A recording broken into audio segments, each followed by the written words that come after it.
Hey, what's going on, everybody? It is Aaron Trevino here, and we have a wonderful guest. We have Shannon from Boise, Idaho. How you doing, Shannon? Good, Aaron. Hey, thanks for having me, man. Yes, absolutely. I know we've had this in the works, and you're our first guest from Boise, Idaho, so it's a pleasure to have Awesome. you on the show. Well, it's funny because I hear a lot about Austin, Texas. You guys are hearing a lot about Idaho because we happen to be two of the hottest markets in the nation right now, where everybody seems to want to either be doing deals or already is doing deals. So I'm excited to share what I know about what's going on here with you guys in your audience. Absolutely, Shannon. So for those of us who aren't too familiar with you, would you introduce yourself? Sure. So my name is Shannon Robnett. I'm a second generation realtor, second generation builder, fourth generation realtor. I've lived in the Boise, Idaho area for 40 years. I've got a son that's 24 that's in real estate right in front of me. He's taking care of our acquisitions. We do ground up development syndication in the multifamily and the flex space. So currently we've got about 250 units of apartments under construction, with another 600 to start here in the next 12 months. And we're seeing a lot of growth in our area, and having been in Boise for 40 years, we're really poised to take advantage of it and bring our knowledge and our expertise to our developer investor partnerships and create a lot of value in the market. As you guys know, development and construction is the original value add. Sure, absolutely. And I'm just curious as well because I personally don't know much about Boise. Could you kind of describe maybe the Sure. economy, what the city looks like? Yeah. So we've got, when I moved here in 1980, there was about 100,000 people in the MSA. Now there's about 750,000 in that 40 years of growth. We are the state capital of Idaho. In our real numbers, last year we've had a 25% increase in our cost of single-family homes. We've had an 80% decrease in our availability of said single-family product. We're running a 3% vacancy in our apartments for the third year in a row, as well as 9% rent growth that has held for the last 4 years. So we are, we're in the mountains. We've got ski resorts right next to us. We've got, lakes around us. River runs through the city. Idaho has, I think, one of the largest wilderness areas in the lower 48. We've got only second to Alaska. We've got more backcountry landing strips than anywhere else in the nation. And it's really an outdoorsman's paradise. And it's a place that we excel. We see you guys on the same list we're on all the time. Best places to retire, raise a family, low crime, best place to start a business. We're really landlord friendly. We're, and we see a lot of people attracted to that. And I think, as you see markets like San Francisco and New York struggle with the effects of a pandemic, I think you're only going to see Idaho continue to get stronger and continue to grow, because people are looking at it going, if I could take my job and live anywhere, I want to live where it's beautiful. So. Yeah, absolutely, Shannon. You brought up a great point. If you could live anywhere, and you have maybe you have these services that Elon Musk is offering, why not live somewhere nice? Right. So, yeah, it's I feel very at home here. Having been here for 40 years, so it gives me an insight into the market that you can't get if you just show up and drive through town for a couple of days and try and figure out where to buy something. Sure. And over that 40-year period, you have that perspective of, you remembering what it was like when it was 100,000 people to now. Right.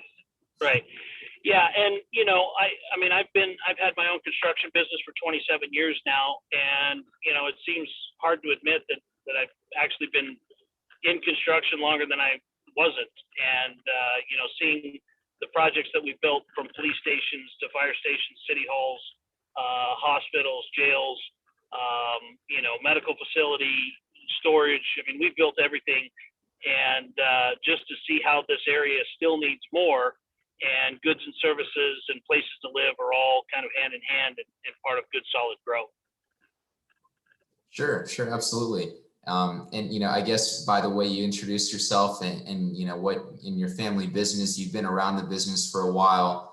I'm just curious, what was it like growing up in sort of that real estate construction environment from the get-go? It sucked. I mean, every Saturday, you were working on the job site. Mom had open houses. You were cleaning. You were laying turf. I didn't care for any of it growing up because I didn't understand it. I didn't understand the tax advantages of real estate and how you could actually become wealthy while paying a very low taxable amount by being in the real estate game and participating in the real estate business. So I saw a lot of work. I now understand what my parents were saying when they kept saying we're dirt poor. They had lots of dirt. They had lots of buildings, but nothing paid any money. I remember going to high school thinking, man, we're broke. I don't even know what my dad does wrong, but he works a lot, but we don't have any money. We don't have flashy cars. We don't vacation in the nice spots. We don't do the kind of things that everybody else gets to do. And I don't know why. And now that I'm older, I understand that and I get it.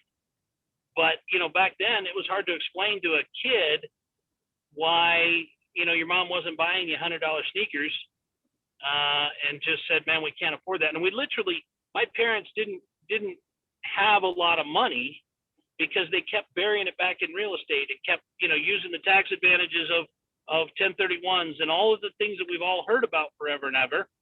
My parents were always doing, and it made it, an interesting time growing up. But now that I've looked at it, my dad's been retired since he was 50, living on cash flow,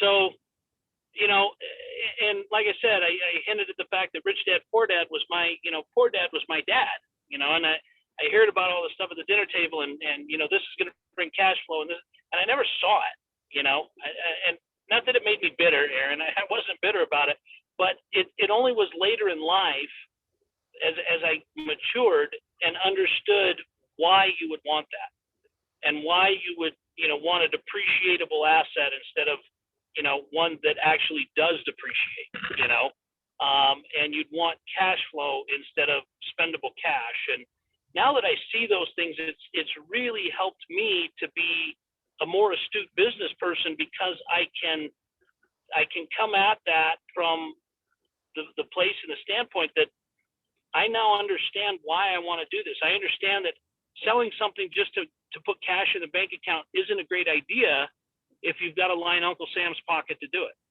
right? And it's really led me through my life to make sure that everything I do is as tax efficient as possible, right? There's no sense bringing Uncle Sam into the picture unless you absolutely have to. And you make a lot more money if you'll pay attention to the tax code instead of looking at it as a penal code that says you sold this, so you have to pay a fine. You look at it as, if I do these things, I will pay less taxes. If I do these things, I will get depreciation. If I do these things, I will be in a deferral situation on these gains, and I'll have step up depreciation basis, or all of those kinds of things that will happen if I follow this and use this as a code of conduct rather than looking at it as a penal code. Sure. I mean, that sounds like a huge mindset shift, even just viewing the code as opposed to something you pay Uncle Sam, looking at it as penal. You're looking at it as, kind of a good thing for you. Right.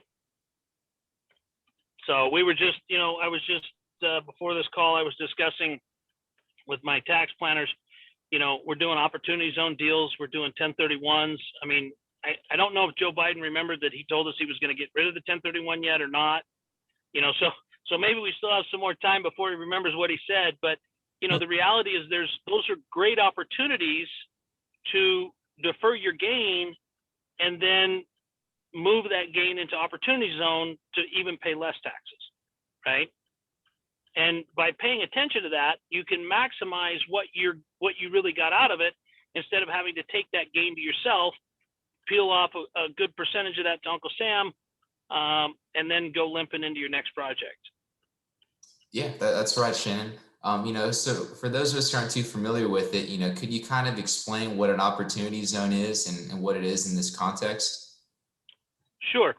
And if you guys want to hit me up after this, I can get you a video that explains it really well. But really what they did when Trump passed his tax reform back in 16, they took and they went through and they defined areas in need of economic stimulation that were being underutilized, that were low income areas of a city. And they said, hey, if you will invest in this area, and revitalize this area, we'll give you tax advantages for that.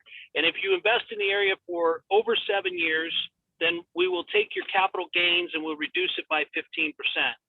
And then when you sell that property and you've held it for 10 years, we will not charge you any capital gains moving forward. So it's really a great opportunity. Plus, for the first time ever, Uncle Sam has taken an IOU. So if you sold the property in 2020, and you invested into an opportunity zone, your taxes aren't due on that gain until 2026, right? So you have time to put that money to work to make money to pay your tax bill. I mean, Uncle Sam's never given us time before. It's like, it's like the mattress places, buy here, pay here, 90 days, same as cash. Well, you got 6 years, same as cash on this particular deal to make sure that you have an opportunity to grow that. And then when you go to sell that particular opportunity zone project, after holding it for 10 years, you have no gain on it whatsoever, no gain on that project. So if you put $1 million, for example, into an opportunity zone, and that was all gain, then you're going to have a $150,000 reduction in that taxable amount.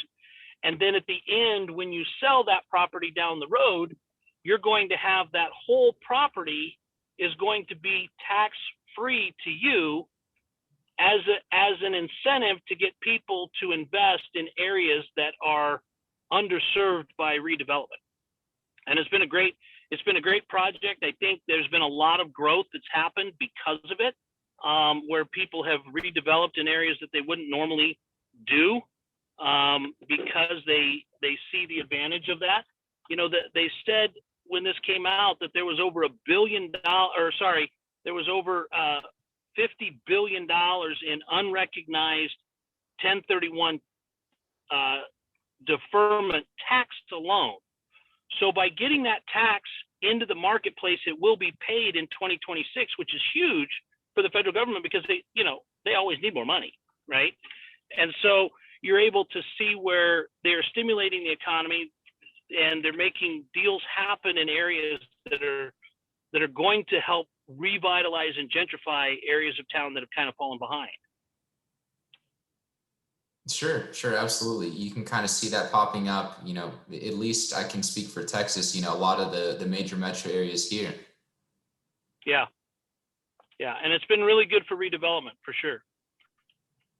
Sure, absolutely. So, just curious about you, Shannon, as well. What does Shannon's day-to-day look like? Well, like I said, I like tax advantage situations. And so that depends on where I'm living at the time. But I do have my tax residence in Puerto Rico, because Puerto Rico has a tax incentive called Act 20, which is now changed to Act 60, but it's no federal income tax. So oftentimes, I am in Idaho now, but I just got back here last night and I'll leave again on Sunday. But I spend my days on Zoom. It was funny because I used to, 3 years ago, I was running my business from Puerto Rico a lot. And everybody was like, what's with this Zoom meeting? Do you just not like driving or, what's going on? And I kept doing the Zoom meeting because it allowed me to work from, somewhere beautiful and tropical. But I spend a lot of time on Zoom.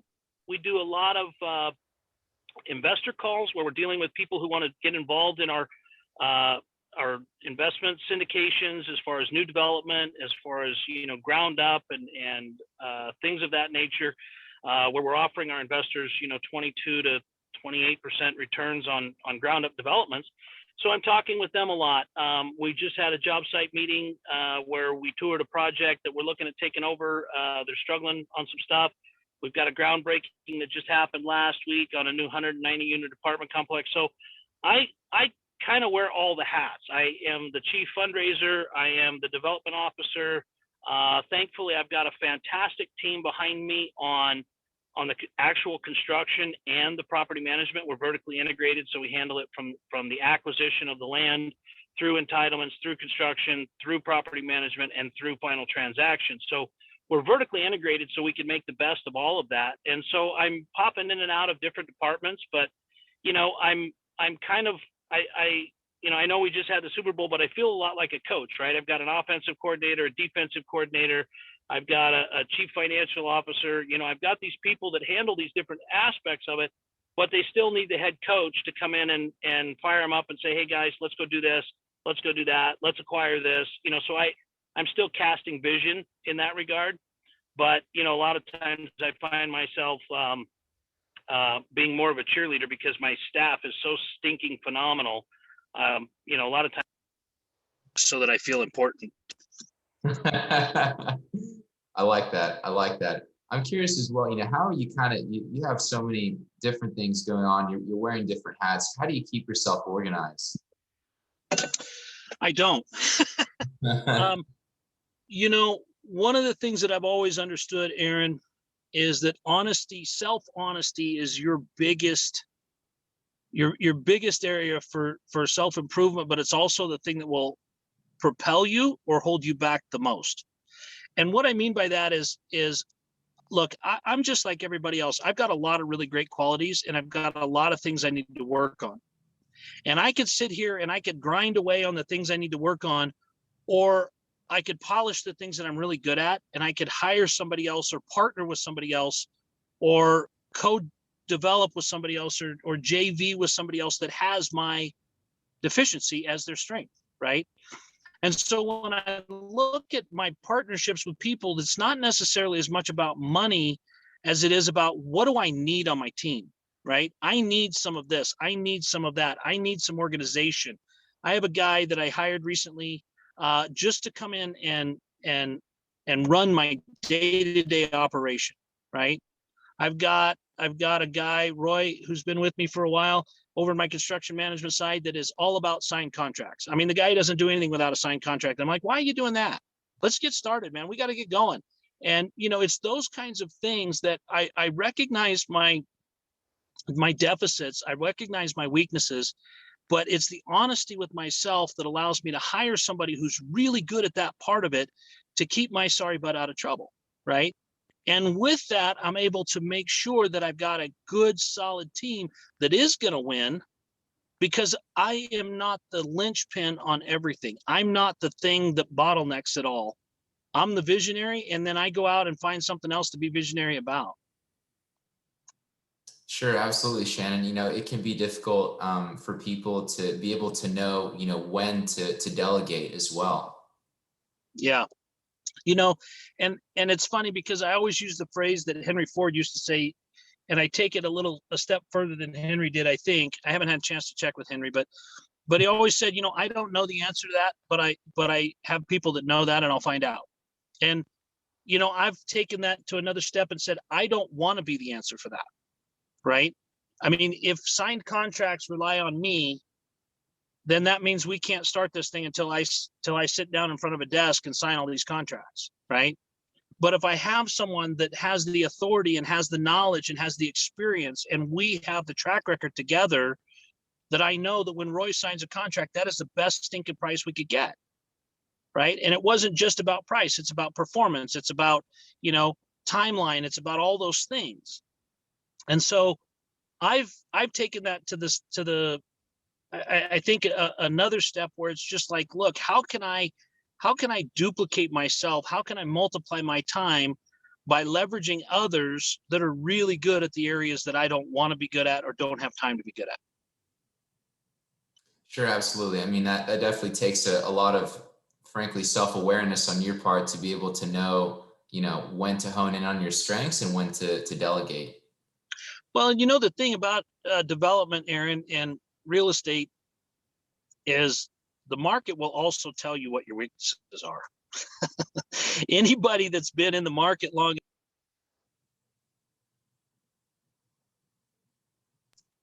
or by missing information, or by shoddy due diligence, or, you know, anybody that's done this long enough will know where it came back to bite them, you know.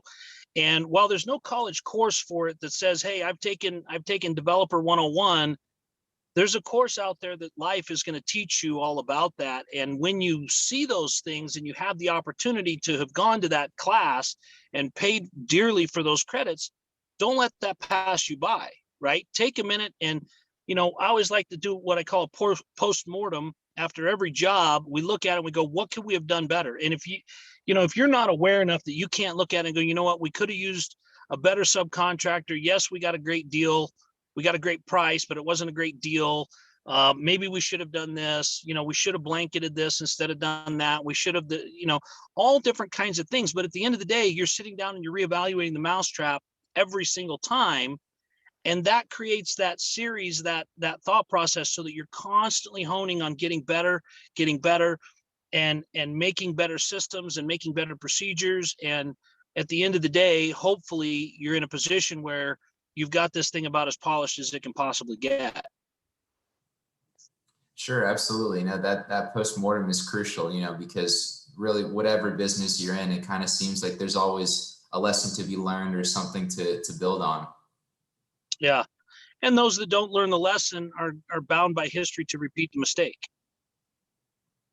Yeah, that's also true. And it goes back to, to you talking about, being honest with yourself.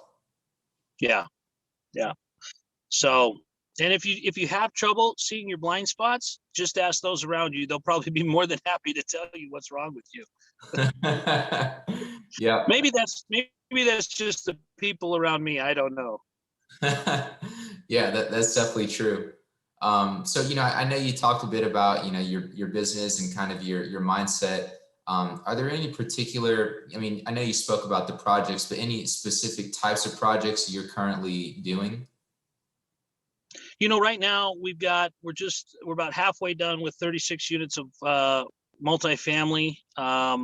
We just put another property that'll do another 60 units under contract last week. We broke ground on a 191 unit apartment complex. We're transacting on a 180 unit apartment complex. So we've got two 22,000 square foot opportunity zone projects. We're starting 4 other 20 to 40,000 square foot warehouses. We've got, when you want to talk about what we're doing, we do about $30 million in construction a year, and a majority of that's for ourselves. So, just about any kind of project you want to know about, we've probably got one going somewhere. Fair enough. Now, I know that you had you also mentioned earlier at the beginning of the show talking about raising money. Could you kind of explain maybe what that process looks like and what you do to raise money? Well, let me preface it by saying, Valentine's Day of last year, I had no social media presence and had no reach outside the Treasure Valley as far as raising money. Okay. We just finished a 180 unit apartment complex with a family office. That family office has, through its natural transition, has disbanded. And so I found myself in a situation with a pipeline of projects and no way to raise the money. And so what everybody does, right? I created a Facebook page. I created an Instagram. I created, a platform to be able to put my 27 years of experience out there for people to understand. And it's been a painful process, right? It's been a slow process, but all I'm doing is I'm telling my story, right? I'm telling about the time that it didn't go well. I'm telling about the times that it did go well. I'm telling about the time that it wasn't my last $500 that I bet. It was my only $500, right? When I was 20 years old, the first deal I ever did, it was back before you millennials had all these really hip terms like fix and flips and, house hacking. We didn't have house hacking, Aaron, when I was coming up. It was called, you were so broke, you needed a roommate. Okay. And that, but those were the things that I did. And so by telling that story and being able to relate to people, they understand that while I have a short foray into the syndication model and into an online presence that is designed to raise funds for our capital partners, I've got 30 years of experience, right? I mean, and I've got, not only that, I've got 30 years of experience in the exact same market. So if you can't get it right after 30 years in the same market, there's really something wrong with you, right? And so when I tell my story and when I talk to people about what we're doing, and I'm talking to them about the costs, and I'm talking to them about, you know, the aspects of our market, and they can see that I understand what I'm talking about, then they look at that and they go, yeah, you know, I want to be a part of that. But I've had to create this whole online persona, right? Because here in Boise, I can introduce you to lots of people that know of myself, my mother, who was a real estate broker for 40 years here in town, my father, who's a general contractor. You know, we're not notorious, right? We're not the Kardashians, but we're well known. My brother builds high-end custom homes in a resort town.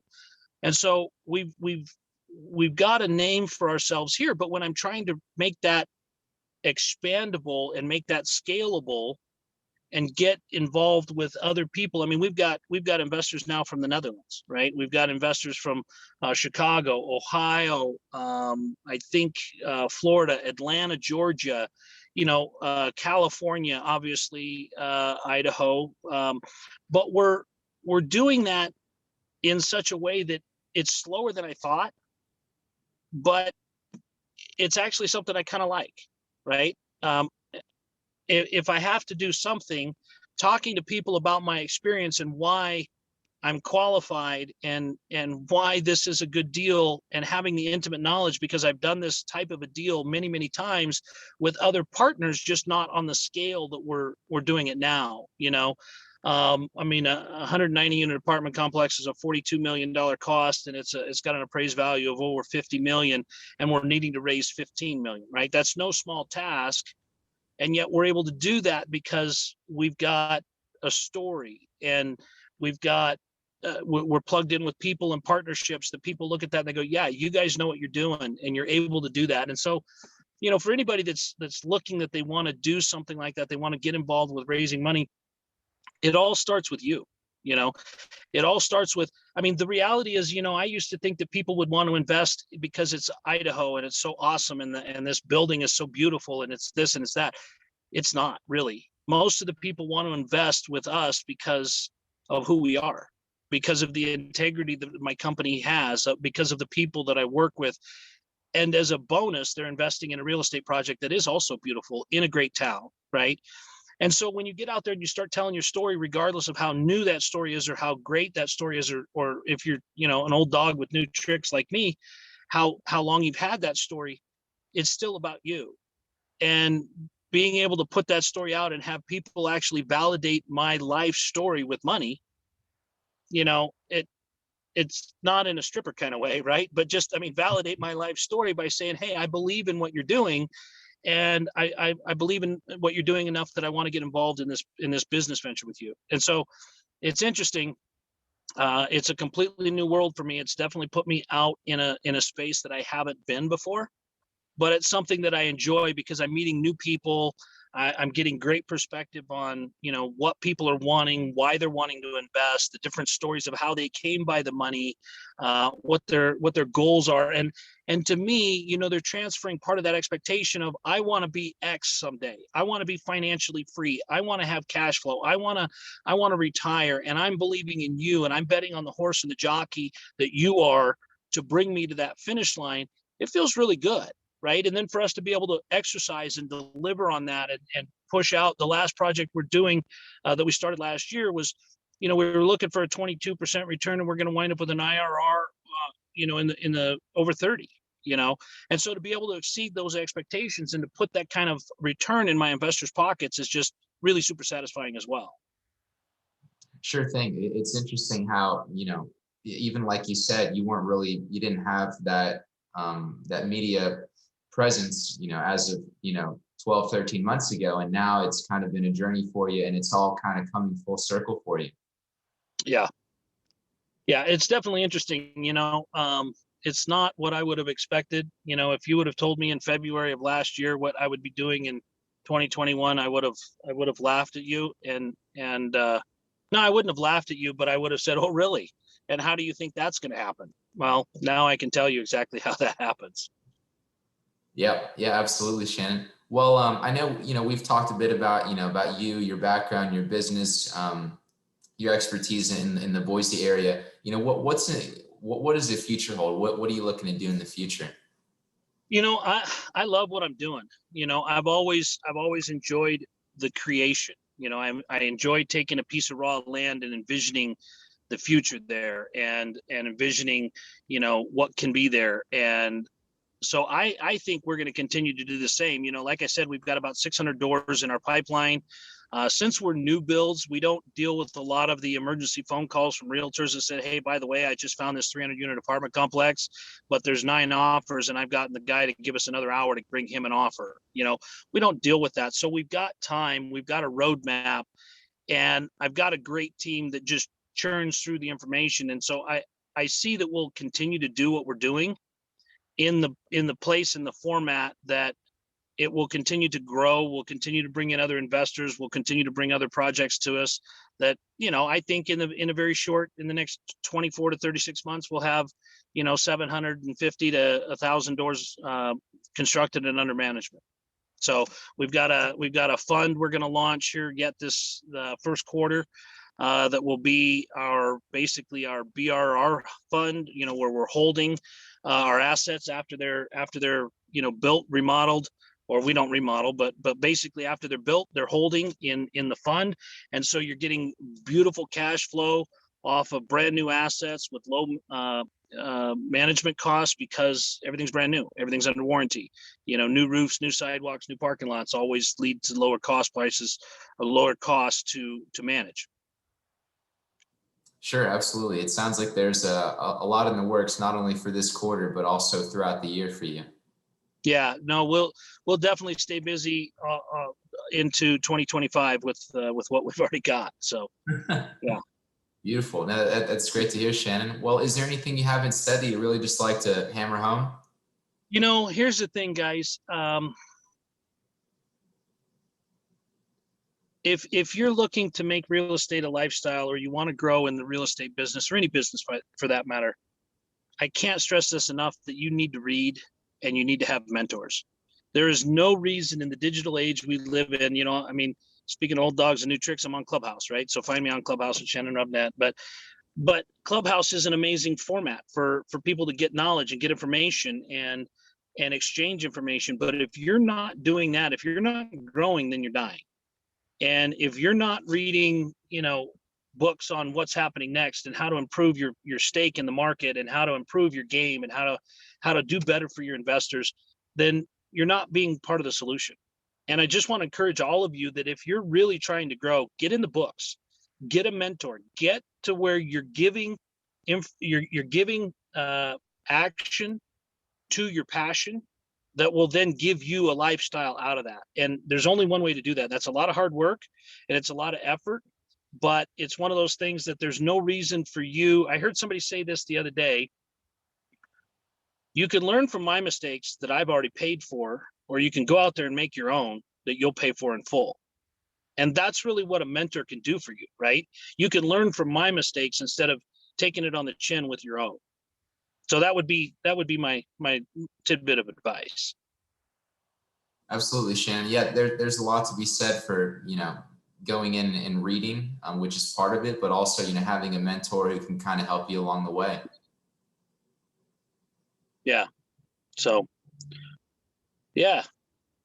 Okay, absolutely, Shannon. Well, maybe someone is listening right now. They're interested in the Boise market, maybe, talking about fundraising, construction. Where can we find you? All the normal places. You can find me on Facebook. You can find me at my website's called myverticalequity.com. So you can go there. You can click on the investor portal. You can sign up there. You can check out our offerings. You can DM me on Instagram, Clubhouse. I'm in there. I'm everywhere now. You can check out my podcast at the Robnett Real Estate Rundown, where we focus on all segments of the market, not just development, not just multifamily. And so we've got everybody on there. But yeah, I'd love to hear from you, where you're at, what you're doing, and love to interact in any way I can. Absolutely, Shannon. We've covered a lot of ground here. We've talked a bit about you, your background, Boise, construction, development, raising money. We've really run the gamut, and you've been a great guest. So thanks for coming on the show. I appreciate that, Aaron. Anytime. Let me know. Absolutely. Talk to you later. All right. Thank you.